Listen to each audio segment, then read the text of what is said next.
For the first time since, I think, November, John Morosi is back. And, John, I was talking about earlier in the show, I'm cautiously optimistic that baseball is going to be the first sport back almost entirely feeling normal. And what I mean by that is 162-game season. I don't know when in July or August it will happen, but I think there will be a team in July or August that basically says, hey, we're selling as many tickets as we can. We're ready for people to come back. If you look at the trend lines with the vaccine that's out there, if you look at the overall trend lines with the cases on COVID collapsing, there's reason to believe that baseball could be the first sport back that feels almost 100% like itself again. Well, good morning, Clay, and I agree. You look at the way things are starting this spring. I know, just taking a couple samples from teams in spring training, the Red Sox will sell about 24% of their capacity right now at JetBlue Park in Fort Myers. The Tigers, I know they sold out their allotment of tickets at 20% capacity in the span of several hours yesterday in Lakeland, Florida. So we're going to see anywhere from a fifth to a quarter capacity at those two ballparks, and I think that's going to be the standard in spring. And to your point, Clay, when you think about summertime and how things could look by then, I'm also optimistic that around the All-Star break, and we're believing that we will still see an All-Star game happen this July. In fact, the draft is now going to happen at the All-Star game.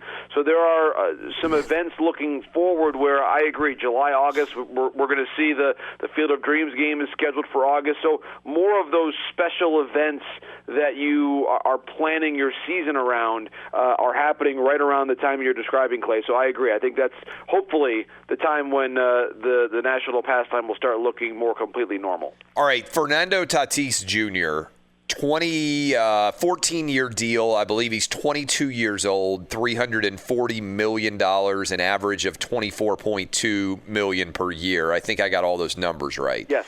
Which side do you think, when you talk to baseball people, are people more inclined to believe is a good deal of this side? Tatis Jr. or the Padres? It's a great question. I think that from the standpoint of being a 22-year-old player and getting $340 million, every penny of it guaranteed, is a pretty extraordinary win, I think, for his side. But also, I think from the Padres' perspective, they're getting one of the top 5 players in the sport, and they're getting him for the next decade plus. And I think one of the really key parts of this, Clay, is that when we talk about $300 million deals or large deals that haven't worked out, they most often involve players who are signed through their age 40 or 41 season. I'm talking about Miguel Cabrera, Albert Pujols, Robinson Cano. This deal ends when Tatis is 35, and I would expect he's going to still be a premium shortstop until his early 30s.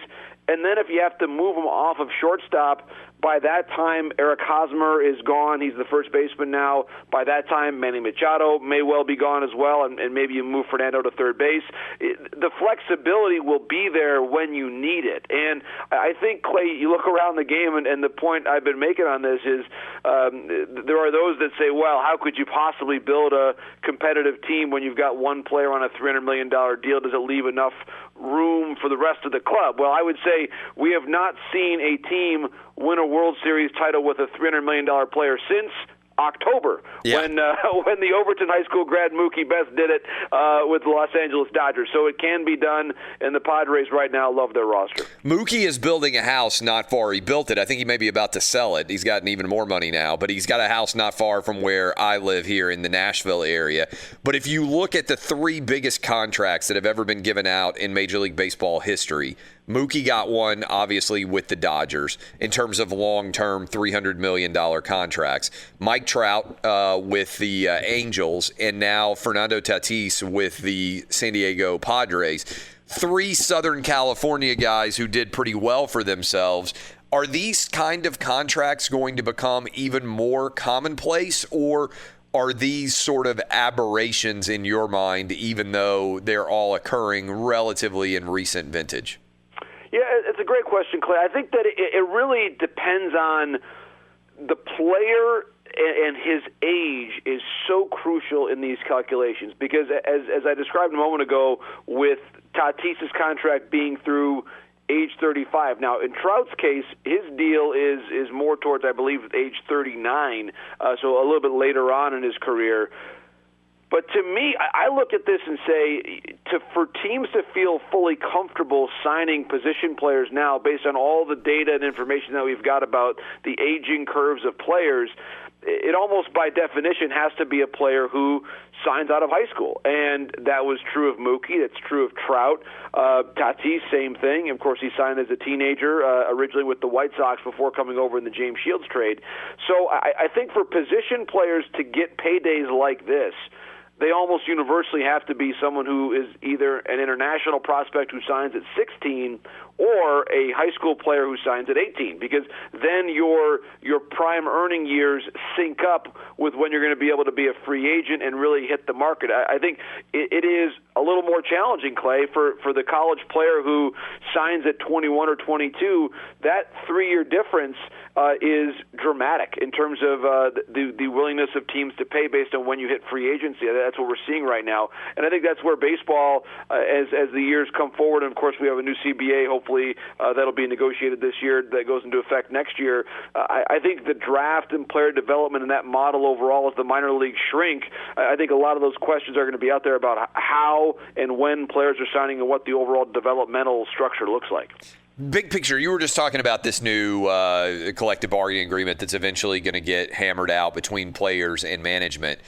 Will we see anything that came out of the COVID era that you think sticks? And one particular couple of things that I think baseball fans would be asking about: designated hitter, what is going to end up happening there? And then these 7-inning double headers. Do you think that there's a possibility that these 7-inning doubleheaders could occur going forward, designated hitter as well? Anything else that could change in your mind as a part of the new CBA? Yeah, I think certainly with respect to the DH, right now we still have, for 2021, the separate league rules. So, of course, the NL will not have the DH. I do expect it's going to be a universal DH for 2022 and beyond. I think the 7-inning doubleheaders are likely here to stay as well. The runner on second base to start extra innings, I think, for regular season games is another good change, which helps the conclusion be wrapped up a little sooner.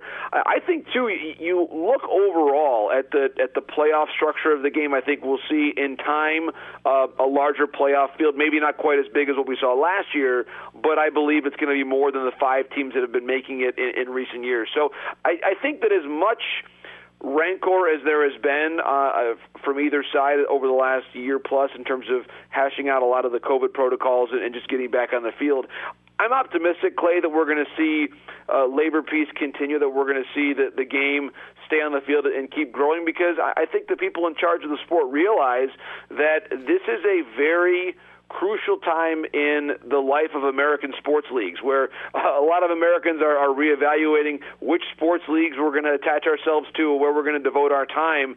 And I think to take yourself out of circulation for a while because of labor relations, I think is incredibly counterproductive. So I think both sides will realize that the virtue in staying on the field. I think they'll find a way to do it.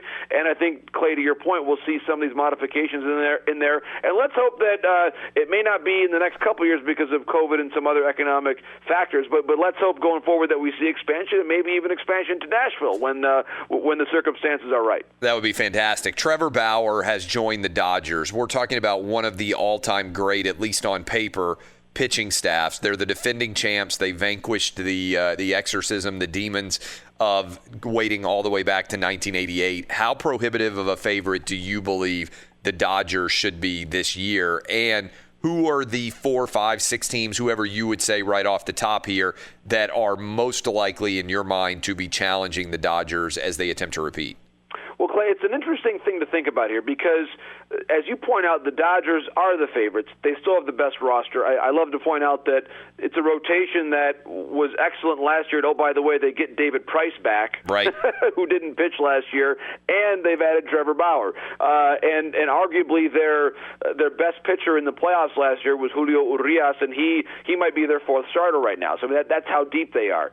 But all that being said, the second best team in baseball is the one that's in their very same division, Yep. the Padres. And so their margin for error, especially in a 5-team playoff field, is not especially great. If they stumble, if they have a couple key injuries, and they finish 5 games back of the Padres, even if they win 94 games, 95 games, they have to then play that one-game wild card. And so I actually think that if I look at the National League, the team that I feel most confident in from a standpoint of winning their division is the St. Louis Cardinals. They've added Nolan Arenado. They brought back Yadier Molina, Adam Wainwright.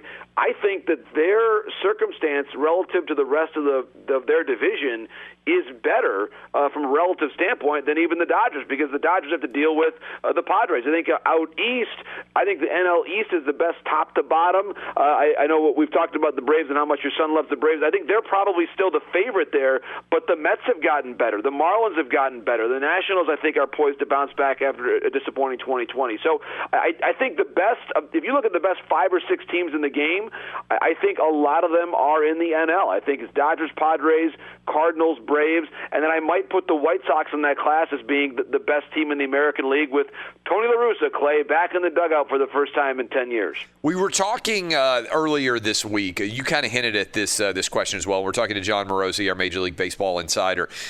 Will people want to go back to the games in big numbers in terms of attendance? And the reason we talked about it on the show, and I'm sure it's something that'll be debated for years, it's hard to get people to change their habits.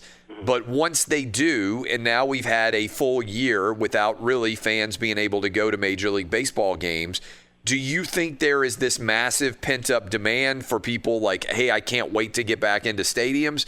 Or do you think people have figured out other ways to spend their time and money, and it will be more of a challenge for Major League Baseball in particular, which has 162 games and big stadiums to fill, to get fans back? Well, and that is one of the most crucial questions, I think, in all of sports, and especially for baseball, right, Clay? Because when you think about it, the NFL, you've got 8 home games, so each one feels special. In baseball, you've got 81.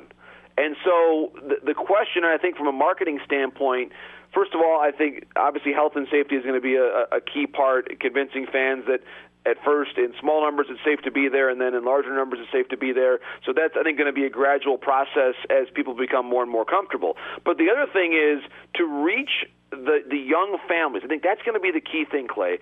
Engage and market the sport to say this is an evening for you as a family to enjoy the time together, to enjoy the time now with your community outdoors, which obviously is more appealing right now in a COVID world than indoors.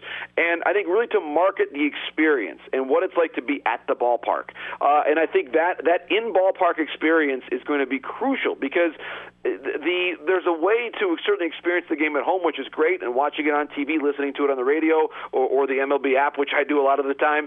But it's about finding special things to bring you in. And I look at what's happening this weekend with the NHL. They're playing those games at Lake Tahoe. That's really interesting.